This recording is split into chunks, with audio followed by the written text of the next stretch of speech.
बिस्मिल्लाहिर्रहमानिर्रहीम। अस्सलाम वालेकुम dear students, recite do the park. जी सेकेंड ईयर क्लास आज 11 जनवरी 2001 डेट है और हमारा टॉपिक चल रहा था लास्ट टाइम फंक्शन के हवाले से, फंक्शन की टाइप्स, उनकी डोमेन रेंज जो है इंपॉर्टेंट टॉपिक है फर्स्ट चैप्टर में। तो उसमें हमने कुछ डिस्कस किया था, कुछ फंक्शन की टाइप्स को। पहले जो है हमने अलजेब्रिक फंक्शन को और उसके फिर मजीद 5 जो है उसको क्लासिफाइड किया गया था 5 टाइप्स में। तो सिमिलरली उसको आगे प्रोसीड करते हैं। हमारे पास ट्रिग्नोमेट्रिक फंक्शन है और trigonometric function as you know first year में मैट्रिक में पढ़ा हुआ है कि 6 ट्रिग्नोमेट्रिक फंक्शंस हैं टोटल। इनकी डोमेन और रेंज के हवाले से डिस्कस करते हैं। तो पहले करते हैं y equal to sin x, इसकी domain set of real number, तमाम set of real number sin x की जगह आप कोई भी रियल नंबर में से नंबर पुट करें तो आपको उसका रिजल्ट मिलेगा, कहीं पे भी अनडिफाइंड नहीं होता। ठीक है जी। तो इसकी डोमेन जो है ये डोमेन और ये रेंज चलेगी साथ साथ। इसकी साइन फंक्शन की डोमेन जो है set of all real numbers है और इसकी जो रेंज बनेगी बेटा वो -1 से 1 तक है। यानी आप कुछ भी पुट करते रहें। लेट्स से कि हमारे पास एक इंटरवल है, ये एक इंटरवल है, मतलब पूरा हम क्वाड्रेंटल ले लेते हैं 0 से लेकर 2 पाई तक, 0 से 2 पाई तक आप इसमें कुछ भी पुट करते रहें, जितना मर्जी जो मर्जी पुट करते रहें, तो जो आंसर है -1 से +1 के दरमियान ही रहेगा। यानी -1 आएगा एक्सट्रीम या +1 आएगा एक्सट्रीम, इसके दरमियान में कुछ भी होता है। ठीक है, ये इसकी डोमेन हो गई और रेंज हो गई। सिमिलरली y ये आपने मैट्रिक में अपना फर्स्ट ईयर में पढ़ी हुई है चैप्टर नंबर 11 और चैप्टर नंबर बल्कि 13 में। खैर यहाँ पे देखें दो टाइप के ट्रिग्नोमेट्रिक फंक्शन होते हैं। प्रिंसिपल ट्रिग्नोमेट्रिक फंक्शन जिसको आपने 13 चैप्टर में डिस्कस किया था फर्स्ट ईयर में, और नेचुरल ट्रिग्नोमेट्रिक फंक्शन जिसको आपने 9, 10, 11 चैप्टर में 12 चैप्टर में डिस्कस किया है। जी देखिए y equal to cos x है, इसकी डोमेन भी set of all real numbers है और रेंज -1 से 1 तक। सेम इसकी रेंज भी यही बन रही है। y equal to tan x, tan function की बात कर रहा हूं तो ये क्या है, इसकी जो डोमेन है बेटा वो set of all real numbers है, लेकिन सिवाय उन एंगल्स के जहां पे ये अनडिफाइन होता है। और अनडिफाइन कहां होता है, tan अनडिफाइन कहां होता है, tan बेसिकली होता है sin और cos। जहां पे cos 0 होगा वहां पे tan अनडिफाइन हो जाएगा और cos 0 कहां पे होता है, एज यू नो वो 0 पे 0 होता है, सॉरी 0 पे नहीं 90 पे 0 होता है, फिर उसके बाद 270 पे 0 होगा, फिर अगेन ऐसे घूमते रहे आप, इसको आगे चक्कर लगाते रहे इसके 90 पे 0 और 270 पे। इसके अलावा बाकी जितने भी इसके दो टर्मिनल एंगल्स बनते हैं उन तमाम पे 0 होता है cos। अब अगर cos वहां 0 होगा तो tan वहां अनडिफाइन होगा। तो यही बात लिखी हुई है यहाँ पे क्या कि 2n + 1 π/2 या इनकी जगह कुछ भी पुट कर दें इंटीजर में से, n belong to integer, n जो है इंटीजर है कोई, अगर ये 0 पुट करते हैं तो 1 बनेगा, 1 पुट करते हैं तो 3 बनेगा। 3 π/2 क्या होता है, 270 होता है। 0 पुट करते हैं तो ये होता है 1 π/2 यानी π/2 क्या होता है 90 होता है। 90 और 270 यानी 90 इस पे इसको π/2 कहते हैं और ये आपका 270 यानी 3 π/2। इसके ऊपर cos चूंकि 0 होता है इस वजह से sin और cos होता है ना tan, तो cos जहां पे 0 होगा वहां पे tan अनडिफाइन होगा, वो डोमेन नहीं बनेगी, वो डोमेन नहीं बनेगी। अब डोमेन में set of all real numbers है, लेकिन सिवाय 90 और 270 एंगल्स के अलावा, यानी 2n + 1 over π/2 के अलावा कुछ भी x की जगह पुट करें तो ये x जो है set of all real numbers है, तो वो इसकी डोमेन बनेगी। और रेंज इसकी क्या बनती है, tan फंक्शन की रेंज। अब x में कुछ भी आप पुट करते रहे चेंज होता रहेगा, तो y जो है इसका सेट ऑफ रियल नंबर आता है, यानी इसकी जो रेंज है वो set of all real number आती है। Similarly y equal to cot x, cot अब कहां पे अनडिफाइन होता है, जहां पे sin अनडिफाइन होगा, sin 0 होगा। cot को क्या होता है, cos और sin, sin जहां पे 0 होगा वहां अनडिफाइन होगा। sin 0 कहां होता है, वो 0 और 90 पे, सॉरी 0 और 180 पे, 0 और 180 के अलावा 0 और 180 और इनके तमाम कोटर्मिनल एंगल्स, इनके अलावा बाकी तमाम सेट ऑफ रियल नंबर। यानी x जो है वो set of all real numbers है, लेकिन x जो है n पाई के अलावा, n पाई से बात क्या है, ये 0 डिग्री और पाई डिग्री, अपना 180 डिग्री पाई रेडियन फॉर्म में कहते होते हैं। तो 0 और पाई के अलावा 0 और पाई के अलावा जितने भी एंगल्स हैं, सॉरी जितना भी सेट ऑफ रियल नंबर है वो इसकी डोमेन बनता है। अब यहाँ पे n की जगह 0 पुट करें 0 हो जाएगा, ये 0 हो जाएगा x, और अगर n की जगह 1 पुट करते हैं पाई हो जाएगा, 2 पुट करते हैं 2 पाई हो जाएगा। यानी इसके और इसके अलावा x एक्सिस बन रहा है दूसरे लफ्जों में, पूरे x एक्सिस के ऊपर ये अनडिफाइंड होता है कॉर्ड, ये इसका एंगल नहीं बनेगा, ये डोमेन इसकी नहीं बनती है। इसके अलावा तमाम सेट ऑफ रियल नंबर है और इसकी रेंज क्या बनेगी कॉर्ड की, वो सेट ऑफ रियल नंबर है जी। इसके बाद y equal to secant x। अब सीकेंट कहां पे अनडिफाइंड होता है, जहां पे मान लो cos होगा, cos 0 होगा, जहां पे cos 0 होगा, यानी जो tan की डोमेन है वही सीकेंट की डोमेन है, जो tan की डोमेन है वही सीकेंट की डोमेन है। क्यों कि इसके बटे में sin और cos होता है, ये बीच वाला cos होता है, cos जहां पे 0 होगा वहां पे अनडिफाइंड हो जाएगा, ठीक है। समथिंग और 0 जो है अनडिफाइंड होता है। तो अब इस सीकेंट का भी जो डोमेन tan की है वो भी इसकी सेम है, और इसकी रेंज सीकेंट क्या बनती है, सीकेंट की जो रेंज है बेटा वो 1 से आगे जितने भी नंबर हैं set of all real number 1 से आगे, 1 से पहले नहीं, और -1 से आगे।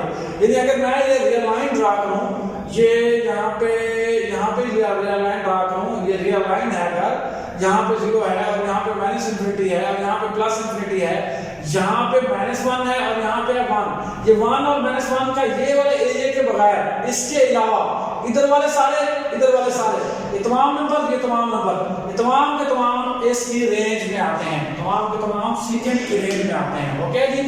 यदि -1 और 1 के दरमियान वाले नंबरों के अलावा बाकी सारे 1 और -1 खुद भी शामिल है, 1 और -1 खुद भी शामिल है जी। इसी तरह cosec x है, इसकी डोमेन बतानी है जी। ये जहां पे cot की जो डोमेन होगी सेम इसकी वही डोमेन होगी। क्यों कि cosec 1 वाला साइन होता है और cos वाला साइन होता है। जहां पे sin 0 होगा तो ये भी वहां पे अनडिफाइंड हो जाएगा, साइन जहां पे 0 होता है। जो डोमेन cot x की है वही सेम cosec x की है, ठीक है। सेम वही चीज है जो मैंने आपको समझाई है, और इसकी रेंज बनेगी सेम ऐसे ही है कि 1 और -1 के दरमियान वाले नंबरों के अलावा 1 और -1 के जितने भी आपके नंबर आते हैं उनके दरमियान वाले नंबर के अलावा बाकी तमाम सेट ऑफ रियल नंबर जो है इसके रेंज में आता है, ठीक है। 1 और -1 खुद भी शामिल है। इसके बाद बेटा इनवर्स की बात कर रहा हूं मैं, ये एक्सपोनेंशियल लिखा हुआ है, इसको बाद में रखते हैं। इनवर्स ट्रिग्नोमेट्रिक फंक्शन की बात करता हूं। इनवर्स ट्रिग्नोमेट्रिक फंक्शन को देखेंगे तवज्जो से आप, क्योंकि ट्रिग्नोमेट्रिक की बात की है साथ इनवर्स की बात भी साथ साथ कर लेते हैं। अब y sin इनवर्स x, ये इसका फंक्शन बनेगा। अब इसको ऐसे भी लिख सकते हैं आप, x sin को इस तरह ले तो sin x हो जाएगा, sin y हो जाएगा, sin y, ठीक है जी। x sin y लिखें या y sin इनवर्स x लिखें, इसकी डोमेन जो बन गया बेटा, अब मैंने जो sin फंक्शन की रेंज थी वो यहाँ पे डोमेन बनेगी, जो डोमेन थी वो यहाँ रेंज बनेगी। लेकिन अब वहां पे तो हमने सारा set of all real number लिखा था, यहाँ पे हम जो है थोड़ा सा इसको लिमिटेड कर लेते हैं कि कुछ वैल्यूज ऐसी होती हैं जो बार बार रिपीट होती हैं, वही रिपीट होती हैं। हम वो कम से कम जो इंटरवल है वो लेंगे, कम से कम जिसमें सारी चीजें पूरी दरिया को ऐसे खूजे में बंद करना होता है, ऐसे खूजे में बंद करेंगे कि हम सिर्फ वो बताएंगे यहाँ पे इनवर्स में, ज्यादा लंबी चौड़ी जो है उसमें नहीं कहेंगे, हम सिर्फ उतना बताएंगे जितना में वो सारी वैल्यूज पॉसिबल आ जाती हैं, ठीक है जी। अब देखें डोमेन इसकी -1 से 1 तक है क्योंकि रेंज इसकी यही थी, और उसके बाद x जो है इसके दरमियान बिलोंग करेगा -1 और 1 के दरमियान, और जो रेंज है बेटा वो -π/2 से π/2, और वहां पे क्या था डोमेन थी set of all real numbers. अब सेट ऑफ ऑल इंटरवल में हम सिर्फ देखेंगे जो इसकी रेंज में इनवर्स फंक्शन के क्या कि -1 और 1 के दरमियान वाली जितनी भी वैल्यूज हैं वो कहां हमें मिलती हैं। ऐसे साइन फंक्शन में जो है x की -1 और 1 जो वैल्यूज मिल रही हैं हमें x की, अगर वो पुट करते हैं हम कितने एंगल, वो कौन सा एंगल है जहां पे ये वैल्यूज हमारे पॉसिबल मिल जाती हैं, वो एंगल बेटा ये है -π/2 से π/2, -π/2 से π/2 तक आपको तमाम ये पॉसिबल वैल्यूज मिल जाती हैं। अब जब तमाम पॉसिबल वैल्यूज अगर हमें यहां से मिल रही हैं, इस इंटरवल से मिल रही हैं, तो हमें बाकी बात करने की फायदा कोई नहीं है। तो इस वजह से हमने इसको शॉर्टकट यही बताना है कि -π/2 से π/2 जो है y आता है, इसकी जो रेंज बनती है इनवर्स फंक्शन की। सिमिलरली cos की है, cos y x लिख सकते हैं, x cos y भी लिख सकते हैं। डोमेन इसकी -1 से 1 और रेंज इसकी 0 से π तक। अभी मैंने बताया था आपको 0 से π, यानी 0 से π तक यहाँ तक। यहाँ से हमें पॉसिबल इसकी तमाम वैल्यूज मिल जाती हैं। तो इस वजह से हम अगले चक्कर में आगे दूसरी रोले में पढ़ते ही नहीं है इस तरह से। सिमिलरली tan इनवर्स x है तो इसको x इक्वल tan माइनस इसकी डोमेन माइनस में इनफिनिटी प्लस इनफिनिटी है। रेंज इसकी क्या है, set of all real number, इसका मतलब क्या है, set of all real number. और रेंज इसकी क्या है, -π/2 से π/2। ठीक है, अब यहाँ पे और यहाँ पे थोड़ा फर्क देखें, -π/2 खुद शामिल नहीं है, π/2 खुद शामिल नहीं है, इसके दरमियान जितना कुछ है वो आता है y उसके बिटवीन है। ठीक है जी। सिमिलरली cot इनवर्स x है y equal to x cot y लिख सकते हैं, डोमेन इसकी set of all real number, ऐसे भी लिख सकते हैं, ऐसे भी लिख सकते हैं, एक ही बात है। माइनस इनफिनिटी से इनफिनिटी तक या set of real number range 0 से π, ये वही बात है जो है ना अभी जो cos के लिए बताई थी, 0 से π तक इसकी तमाम वैल्यूज मिलती हैं। जैसे 0 से π का secant इनवर्स x इसके जो डोमेन है 1 से आगे जितनी भी है और -1 से पहले, -1 से आगे और -1 से पहले। ठीक है जी। कम वाला नंबर, इसका मतलब ये है कि मैंने जो आपको ग्राफ बना के दिया था, जो लाइन खींची थी हमने, ये सेट ऑफ रियल नंबर है, जो है रियल लाइन है। अगर यहाँ पे -1 है और यहाँ पे है 1, तो इनके बिटवीन वाले नंबर छोड़ के, ये दरमियान वाले नंबर छोड़ के, इधर वाले सारे ये सारे डोमेन आते हैं, डोमेन में आते हैं। अगर ये पुट करेंगे तो हमें डोमेन नहीं मिलेगी। ठीक है जी। तो उसके बाद इसकी जो रेंज है वो 0 से π तक है और π/2 शामिल नहीं है। 0 से π तक है लेकिन π/2 शामिल नहीं है। क्यों? क्योंकि π/2 आता नहीं है। π/2 ये वैल्यूज हमने छोड़ी है इस वजह से। तो 0 से π तक 0 खुद भी शामिल है, π खुद भी शामिल है। इसी तरह cosec इनवर्स x है तो x equal to cosec y बनता है। इसकी डोमेन यही है कि 1 से आगे जितने भी नंबर हैं और -1 से पहले जितने भी नंबर हैं वो सारे के सारे इसकी डोमेन में आते हैं और इसकी रेंज जो है -π/2 से π/2 आती है, -π/2 से π/2। ठीक है। जबकि लेकिन π/2 से π/2 आते हैं, दरमियान में 0 भी आता है, इसके दरमियान में 0 भी आता है। तो 0 के अलावा सारे के सारे इसकी रेंज बनती है। ये इनवर्स फंक्शन था हमारे पास। आगे है एक्सपोनेंशियल, ये हमारे पास था इनवर्स ट्रिग्नोमेट्रिक फंक्शन, उनकी डोमेन और रेंज ये याद रखनी है। ये एमसीक्यूज में बहुत इंपॉर्टेंट है, पूछी जाती है या शॉर्ट क्वेश्चन में पूछ लेते हैं। अब बात कर रहा हूं मैं एक्सपोनेंशियल फंक्शन की। तो एक्सपोनेंशियल फंक्शन बेटा ऐसे फंक्शन को कहते हैं जिसमें वेरिएबल एक्सपोनेंट में आ जाए, पावर में आ जाए, वेरिएबल जो है पावर में इकट्ठा हो जाए, तो ऐसे फंक्शन को एक्सपोनेंशियल फंक्शन कहते हैं। Function in which variables appear as exponent, power में आ जाए, इज कॉल्ड एक्सपोनेंशियल फंक्शन। उसका for example y equal to e power ax, y equal to e power x, y equal to 2 power x et cetera है जी। आगे इसकी जो है और भी इस तरह की मिसाल वगैरह वगैरह हो सकती हैं। अब इसकी डोमेन और रेंज जो है बुक में वैसे डिस्कस नहीं की गई और ना ही पूछी जाती है, लिखी जाती है, लेकिन मैंने खुद इसको जो है काफी देर वर्किंग की है इसके ऊपर, दिमाग सोचा है कि डोमेन बन क्या सकती है और रेंज बन क्या सकती है। Set of all real number इसकी डोमेन भी बन सकती है, set of all real number इसकी रेंज भी बन सकती है बेटा। ठीक है जी।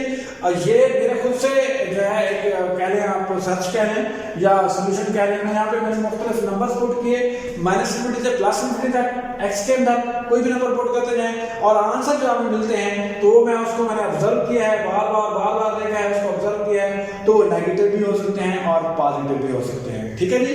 तो वो set of all real number जो है इसकी डोमेन बन गई और set of all real number इसकी रेंज बन गई। ये मेरी अपनी जो है एक सर्च कह लें या कुछ भी कह लें, बुक में इसका तस्करा नहीं किया होगा और पूछा भी नहीं आता। ठीक है जी। ओके जी, दुआ में याद रखिएगा। अल्लाह हाफिज़। कल इंशाल्लाह नेक्स्ट इसको प्रोसीड करेंगे।